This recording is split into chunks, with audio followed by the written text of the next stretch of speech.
চলে এসেছে আমাদের লক্ষ্যস্থল ঝিলকুটি।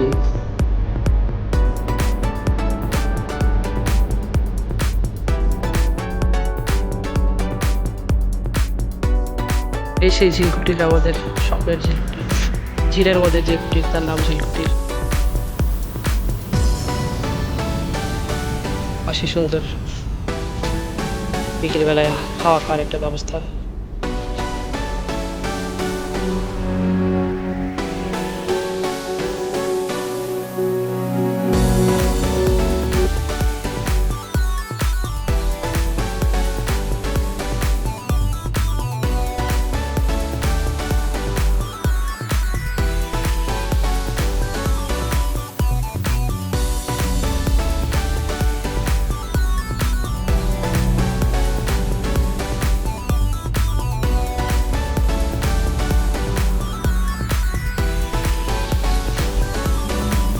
সুন্দর ফলের গাছ লাগিয়ে রেখেছে।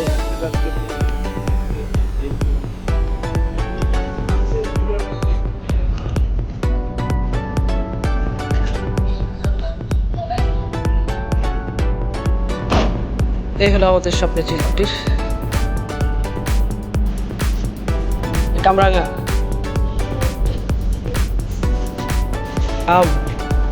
গল্পের মধ্যে আসলে আচ্ছা, চারিদিকে ঝিল বা বিল এবং এই বিলের মধ্যে একটি কুটির, সেটা হচ্ছে ঝিল কুটির।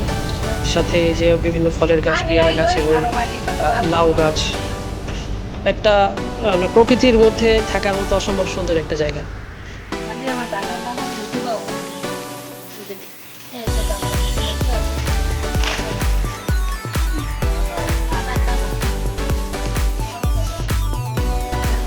পেঁপে গাছ,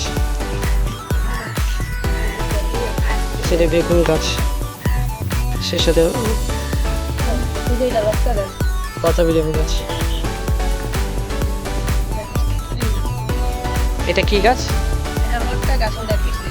লটকা গাছ।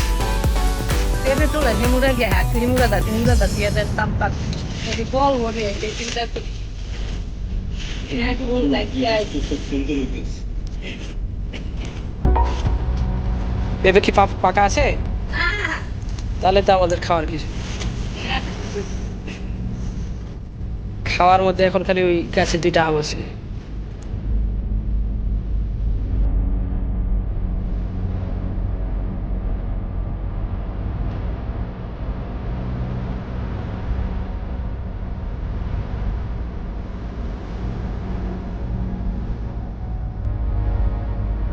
বসন্ত ব্লগে আপনাদের স্বাগত জানাচ্ছি। আমরা এখন আছি ঝিলকুটিরে, ঝিলকুঞ্জ। এখানে আমরা বসে আছি, এটা হচ্ছে ঝিলকুঞ্জ। আমার সাথে আছি আমার বড় ভাই তারেক ভাই।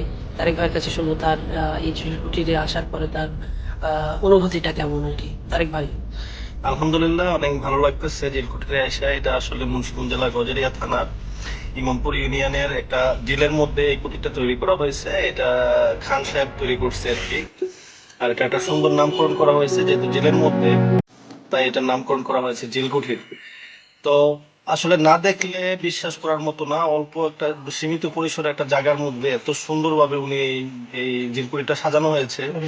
এখানে সব রকম ফলের গাছ পাওয়া যাবে।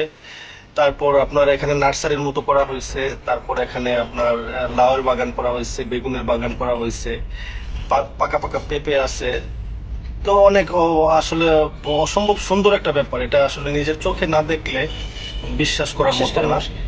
তাই কতটা সুন্দর এই জায়গা। লাগছে আর কি, হ্যাঁ, যে কতটা সুন্দর এই জায়গাটা। আচ্ছা, ধন্যবাদ তারেক ভাই, আপনাকে দেখাবো আপনার সাথে আমার অনুভূতি পাওয়া যায়।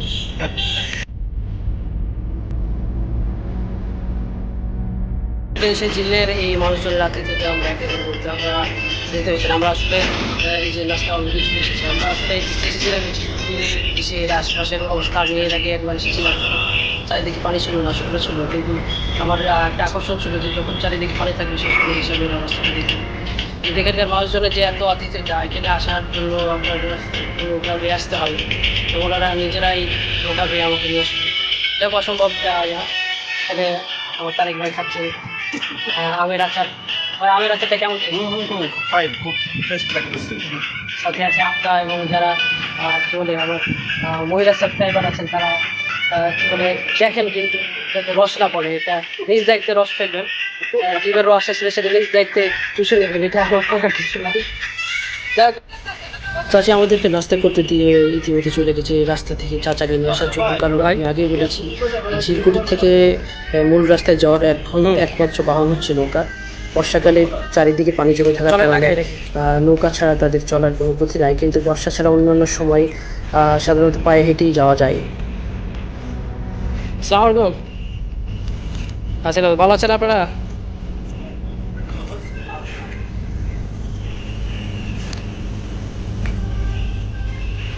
এই নৌকা কি দাঁড়িয়ে বাইতে হয় নাকি?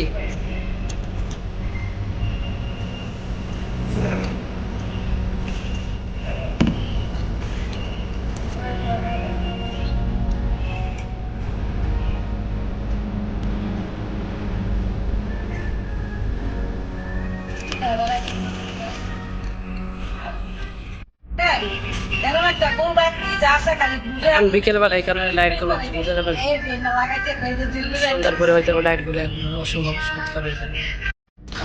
আমি কখনো নৌকা বাইনি, আর এই নৌকাতে কোনো বৈঠা নাই, তবে এই চারপাশের যে সৌন্দর্য, এই ঝিলকুটির এই সৌন্দর্যে আমি নৌকা বার জন্য বৈঠার বদলে লগিটা হাতে নিয়ে নিয়েছি অলরেডি। দেখা যাক কতদূর কি করতে পারি।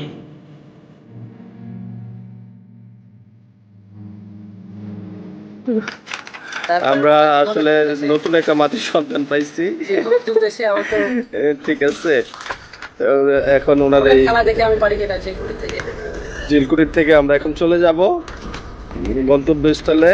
তো ভাই তো এখন নৌকা চালাবে, নতুন এক অভিজ্ঞতা, আসলে কখনোই নৌকা চালানো হয় নাই। দেখি কিভাবে চালায়।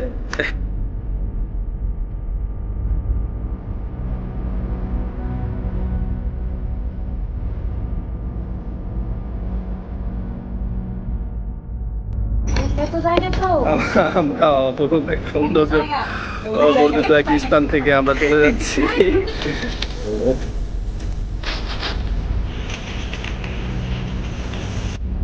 আসলে এই লগির বদলে যদি একটা বৈঠা থাকতো তাহলে আমি সুন্দর পাইতে পারতাম, মানে লগিটার কারণে মানে একটু সমস্যা করছি আর কি।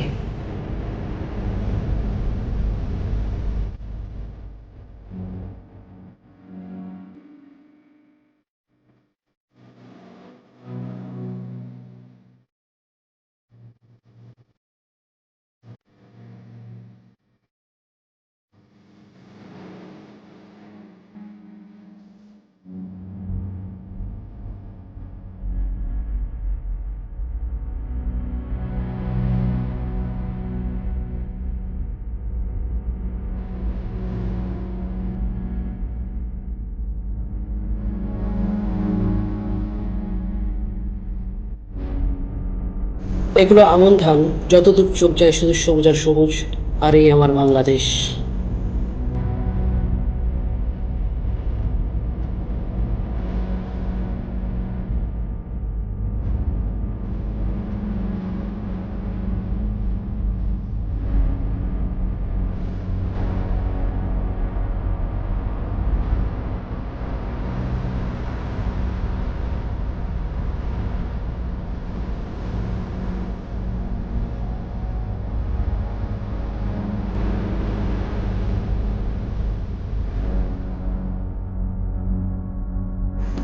বৈঠার ভার শেষ পর্যন্ত চাচির হাতে তুলে দিলাম।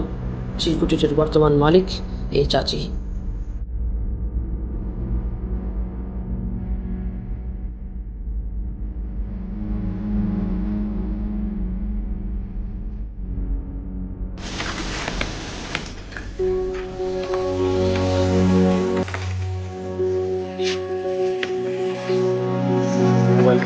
আমাদের আজকের ঝিলকুটিরের ঝিল সফর বা বিল সফর, সাথে আছে আমার বড় ভাই তারেক ভাই এবং আমার চাচি।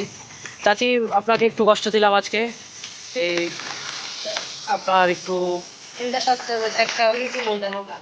ঠিক আছে, কষ্ট করে আমাদেরকে একটু ইয়া করলেন, এর জন্য আপনাকে অসংখ্য ধন্যবাদ চাচি। দেখা হবে পরবর্তীতে ভিডিওতে। সবাই ভালো থাকুন, সুস্থ থাকুন। ভিডিওটি ভালো লাগলে লাইক করুন, শেয়ার করুন, চ্যানেলটি সাবস্ক্রাইব করে সাথেই থাকুন। ধন্যবাদ। কিছু বলবেন আপনি? সবাইকে ধন্যবাদ।